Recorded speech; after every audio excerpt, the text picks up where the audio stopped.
Vamos a ponernos serios porque la situación lo amerita completamente. Más temprano en este programa justamente empezamos a abordar la situación de la universidad, los lamentables hechos de los últimos días y las reacciones y los análisis y las formas en las que se han abordado estas circunstancias. ¿Cuál es tu lectura? A ver, yo creo que hay que dimensionar la problemática. Obviamente hay un caso que es triste, que es lamentable, que es una tragedia. La pérdida de la vida de una estudiante, de cualquier ser humano, y más en una dinámica de suicidio, pues naturalmente llama a la sensibilidad, llama a la atención, es algo que nos duele, nos lacera a todos.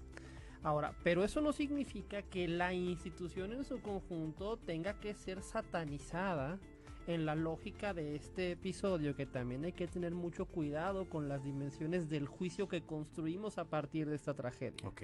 ¿Sí?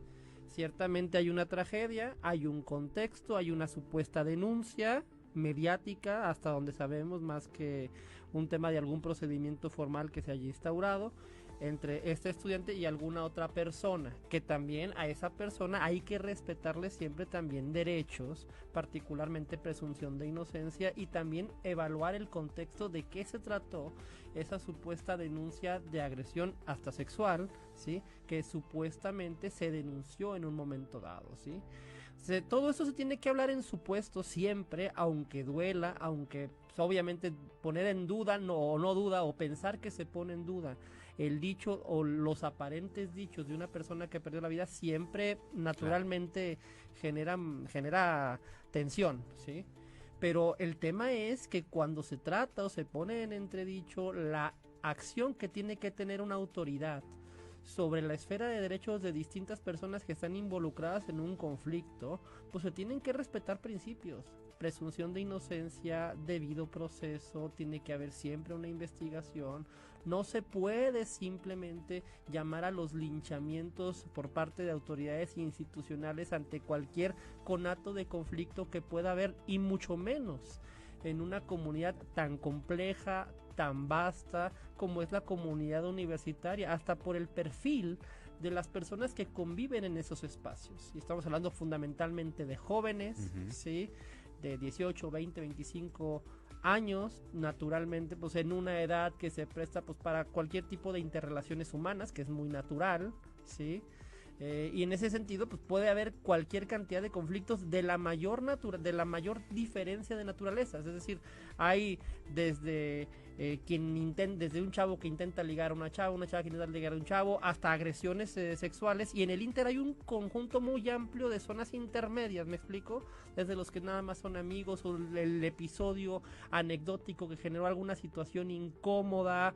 Es decir, hay que tener mucho cuidado a la hora de emitir juicios respecto de qué fue lo que pasó en una interacción en particular, y más en un contexto como en el que hoy vivimos, donde por un conjunto de razones que probablemente sean estructurales, pues estamos viendo cómo se disparan los problemas de salud mental, de depresión y de ansiedad, particularmente entre los jóvenes, y mucho vinculado también a la interacción con otras personas, ¿sí? La interacción particularmente social. Esto tiene una explicación también con las redes sociales, el internet. Hay un cambio antropológico ahí de fondo que se tiene que abordar y que se tiene que explicar. También vemos cómo hemos visto en los últimos años una proliferación ideológica de ciertos discursos que manejan de forma medio irresponsable ciertos conceptos, que a todo le llaman violencia, que a todo le llaman acoso, que banalizan muchas veces la seriedad de algunas acusaciones, que demandan que se lleven a cabo procedimientos serios, que la autoridad sea prudente, y que luego no dimensionan, por ejemplo en el caso de la universidad, de lo que se habla cuando se quiere cuestionar la convivencia o el papel que tiene que tener una autoridad en la convivencia entre 20,000 personas todos los días durante prácticamente todo el año. O sea, hay que tener cuidado ahí. La universidad, se ha dicho esta semana, tiene que ser un lugar seguro. Perdónenme, la universidad por definición es un lugar seguro. Y es un lugar seguro porque es un lugar donde conviven 20,000 personas. Es muy complicado que un lugar donde hay 20,000 personas mirando, 50 personas en cada aula, se pueda considerar un lugar inseguro, ¿sí? O sea, porque constantemente pues hay esta vigilancia de los demás, ¿sí? que la convivencia humana va a generar tensiones, que en esas tensiones probablemente va a haber episodios donde se lleven a cabo actos que no estén bien, de acoso. Yo lo entiendo y hay que investigarlos y sancionarlos, pero con prudencia. No se le puede pedir a las autoridades universitarias que se conviertan en inquisidores, ¿sí? Porque naturalmente eso, pues, a lo que va a llevar es a un clima todavía más extremo de tensión entre los hombres y las mujeres, o entre cualquier persona, porque de hecho en este caso, tristemente, al parecer la supuesta agresora era otra mujer, ¿sí? Es lo que se ha comentado mediáticamente. Entonces, en ese caldo de cultivo donde hay estas 20,000 personas, en ese rango de edad, con esa convivencia cotidiana, con este contexto en relación a los temas de salud mental, particularmente entre jóvenes, con este contexto de las redes sociales, con este contexto ideológico que banaliza muchos conceptos muy serios y que luego ya no sabemos exactamente qué significan, ¿sí? Pues me parece que hay que ser muy prudentes y muy inteligentes, tanto por parte de las autoridades como de la opinión pública al momento de emitir un juicio. En el pasado, y no voy a regresar obviamente a temas personales, ya hemos visto cómo estos temas pueden salirse de control, ¿sí? Y generar inquisiciones, que tampoco nos vamos a poner a sacrificar personas nada más porque sí, ¿sí? Sin seguir un procedimiento, sin respetar derechos, porque las instituciones tienen que tener esta visión del principio de neutralidad, del principio de debido proceso, de presunción de inocencia y de prudencia, ¿sí? Particularmente en un contexto donde hay 20,000 personas. A ver, pero ¿qué haces cuando es la propia comunidad, o al menos una parte de la comunidad, la que está demandando estas situaciones? Vaya, la universidad no es una democracia, pero tampoco es una tiranía. Y vemos, por ejemplo, ahora hay una campaña fuertísima en redes, obviamente. Cualquier cosa que publica la universidad es motivo de todo tipo de reacciones virulentas en contra de la institución por este caso. Hay que hacer un esfuerzo por explicar. Lo que fundamenta la legitimidad de la institución universitaria es su capacidad para exponer razones, para llevar a cabo un análisis crítico de los problemas. Lo que se espera de la comunidad universitaria es que atiendan a esas razones y planteen un debate serio. Muchas veces en las redes sociales tristemente no vemos debates serios sobre los problemas, ¿sí? No. Es muy fácil satanizar, es muy fácil pontificar, es muy fácil utilizar adjetivos irresponsables. No hablemos de redes sociales. Te sacaron a ti de una conferencia por nada. No quiero regresar a eso. No quiero regresar pero es importante. No quiero regresar al tema personal porque creo que es un tema que personalmente creo que se tiene que trascender. ¿Sí? Y creo que tenemos que ir al tema de fondo que está pasando en la universidad. El tema de fondo es la comunidad universitaria. Ese es el tema de fondo. Y el tema de fondo es que la comunidad universitaria en su conjunto, y creo que es una gran oportunidad para las nuevas autoridades, tienen que entender la dimensión de este problema, la dimensión antropológica de este problema, ¿sí? Porque a lo que estamos acudiendo, pues, es básicamente a una hipermoralización de la convivencia humana, donde cualquier tipo de episodio muchas veces se quiere ver con un ánimo inquisitorial, ¿sí?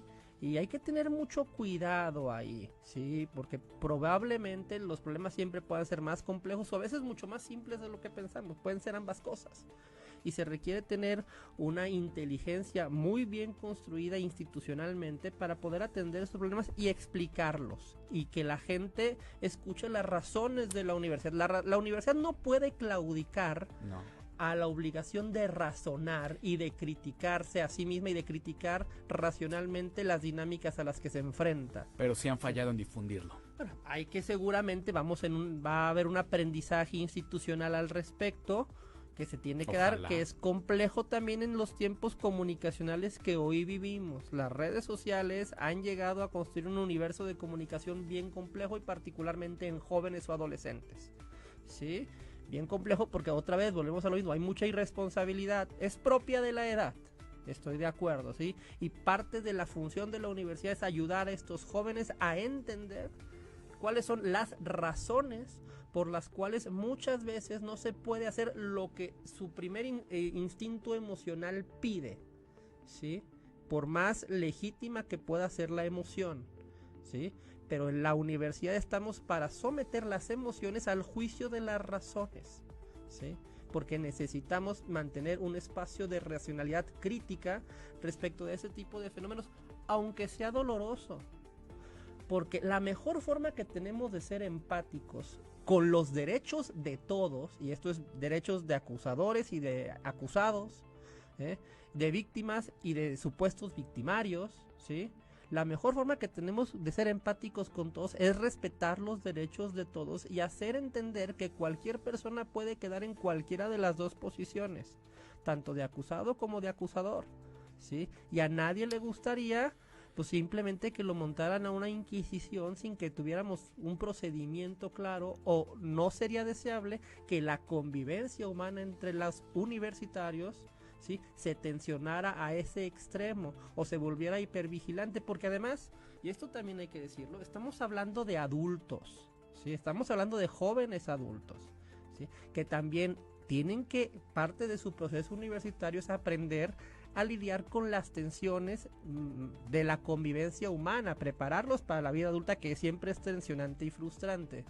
Tú no puedes esperar, no es sano, no es deseable, no es prudente, que el grado de intervención de la autoridad universitaria en la convivencia entre los universitarios pues, se vuelva totalitario, porque uno espera que sean los jóvenes los que aprendan a lidiar con esos problemas y a sobrellevarlos, porque el día de mañana que se gradúen y ya no esté ahí la autoridad universitaria ni sus padres, quien va a tener que lidiar con todas esas tensiones y todos esos episodios van a ser ellos como adultos. Y más que una fragilidad emocional, que obviamente en casos extremos como los del suicidio hay que atenderla, ¿sí?, pero más que esa fragilidad emocional, lo que uno espera de los estudiantes universitarios es que desarrollen resiliencia, madurez, capacidad de enfrentarse a estas situaciones. Se ha dicho mucho que se está infantilizando a la universidad. Es un problema que hemos estado atendiendo, o más bien viendo a nivel internacional, incluso es un tema global, no es un tema de la Universidad Autónoma de Aguascalientes, pero sí es un tema real, es un tema de que de alguna forma, pues este caldo de cultivo entre estos discursos, entre el cambio tecnológico, los nuevos esquemas de comunicación, sí, y de algún sentido también alguna derrota moral de algunas autoridades en el pasado.